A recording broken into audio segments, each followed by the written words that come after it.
রাক্ষসে মাছ piranha, যাদের একবার শিকারে পেলে আর রেহাই নেই। কিন্তু প্রশ্ন হচ্ছে, পিরানহা মাছ কি সত্যি পোষা সম্ভব? হ্যালো বন্ধুরা, আজ আমরা জানাবো পৃথিবীর অন্যতম ভয়ঙ্কর প্রাণী পিরানহা মাছ সম্পর্কে। আর হ্যাঁ, তাদের কি অ্যাকোয়ারিয়ামে পালন করা যায় সে ব্যাপারে বিশদ আলোচনা করব। পিরানহা মাছ মূলত দক্ষিণ আমেরিকার অ্যামাজন নদী অঞ্চলে পাওয়া যায়।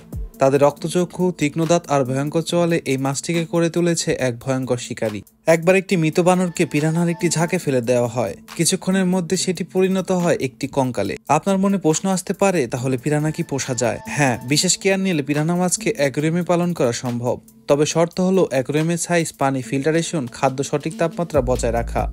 আর অবশ্যই একে হাত দিয়ে স্পর্শ করার চিন্তা ভুলে যান। 1981 সালে ব্রাজিলে এক স্টিমার দুর্ঘটনায় পড়ে। অনবোর্ড ছিল 530 জন যাত্রী।